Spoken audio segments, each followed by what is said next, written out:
আসসালামু আলাইকুম। নির্বাচনের ছুটিতে বাড়িতে আসলাম। আব্বা একটা প্যারেল মুরগি নিয়ে আসছে আর ওই যে কালাইয়ের রুটি দিয়ে খাইতেছে। ভাই, আমাদের মধ্যবিত্ত ফ্যামিলির এইটা একটা আনন্দ। সবাই যখন একত্রে থাকি একটু কিছু করার জন্য সচরাচর এই প্যারেল বা বড় মুরগি খাওয়া হয় না, তো আব্বা এই যে একটা বড় মুরগি আনছে ওইটাই করতেছে। আমরা রান্না সহ সম্পূর্ণ ভিডিওটা দেখাবো। এই যে প্রথমে আপনি কড়াইয়ে তেল দিয়ে দিছে, এটা তো আপনারা সবাই জানেন, কিন্তু প্যারেল মুরগিটা একরকম, ব্রয়লারটা ভাইজা রানলে একটু শক্ত হয়, ভালো লাগে। তো আপনার প্যারেলও এক ধরনেরই শক্ত, তো একটু ভাইজা রানলে আপনার আলাদা ধরনের একটা টেস্ট আসে। এই যে পেঁয়াজ কাটা হয়েছে, তো আমরা সবাই মিলে একটা পিকনিক করার জন্যই করছি নির্বাচনের ছুটিতে।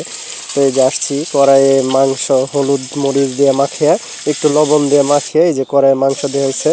এই যে মাংসটা ভাজা হয়েছে, বাদামি রঙের ভাজা হইলে আপনারা মাংসটা তুলে নেবেন। অনেকে এইসব রেসিপি জানেন, আমরা আর কি বাড়িতে হইতে নির্বাচনের ইয়ের জন্য আমরা যে একটা পিকনিকের কারণে মনটা চাইলো একটু ভিডিও করার জন্য, তো করলাম।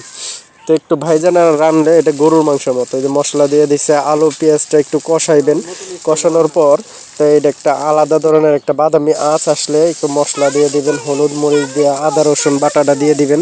আদা রসুন বাটাটা দিয়ে দিলে তারপর আবার একটু হালকা কষাইবেন। এর মধ্যে আপনারা যদি টমেটো অ্যাড করতে চান, আমি তো প্রথমে টমেটো দেওয়ার জন্য নাই করছিলাম, কিন্তু আব্বা বললো না, টমেটো দিয়ে দেখ, খুবই ভালো লাগবে। তো সত্যি এই যে গোশটা দিয়ে দিছে, ভাজা গোশটা, তো এইভাবে একটু কষিয়ে নেবেন। তো টমেটো দিয়েতে আসলে অনেক আলাদা লেভেলের একটা টেস্ট হয়ে গেছে, ভালোই লাগলো। এখন সবাই মিলে একটা আনন্দ উৎসব, এইটাই দেখা যায় সচরাচর খাওয়া হয় না। আর মানুষের সবাই, আমি বাড়িতে থাকি না বা আরও আনুষঙ্গিক আমার ইয়েরাও বাড়িতে থাকে না, তখন আর কি খাওয়া হয় না। তো একটা ইয়ের জন্য একটা প্যারেল মুরগি, এটার ওজন ছিল 5 কেজি, ওটা নিয়ে আসছে। এখানে অল্প একটু রান্না করতেছি আমরা, আর একটু আবার ইয়ের জন্য রান্না করে রাইখা দিছে। আমরা অল্প একটু নিয়ে আমরা কয়েকজন মিলে পিকনিক করতেছি। তো পিকনিকে এই যে মশলার জন্য দিয়ে দেওয়া হয়েছে, ঝোল দিয়ে দেওয়া হয়েছে। তো এইভাবে একটু করে নেবেন, নাড়াচাড়া করে, এই যে কালার আসবে। হ্যাঁ, টমেটোটা দিলে একটু আলাদা লেভেলের একটা ফ্লেভার আসে।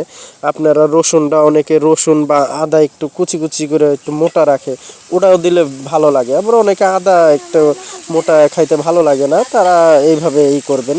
তো এইভাবেই করলে আপনার ভালো লাগবে। এই যে তো আছে করবেন, এই যে আমার ছোট ভাই, ও কয় আমাকে একটু দে, পরে ও দিলাম। এই যে একটা বাইট নিচ্ছে খাওয়ার জন্য, এই যে ও খাচ্ছে। হ্যাঁ, আলাদা রকমের টেস্ট, ভালোই লাগছে। এই যে আমারে দিছে, আমারটা এখন আমি কালাই রুটি দিয়ে খাবো। এই যে এখানে গোছ আছে, আমরা সবাই নিয়ে নিছি। এখন কালাই রুটি দিয়ে, হ্যাঁ, বেগুন পোড়া ভর্তা। এই যে কালাই রুটি বেগুন পোড়া ভর্তার সাথে একটু মাংস বা হাঁসের মাংস বা এমনি মাংস হলেও ভালো।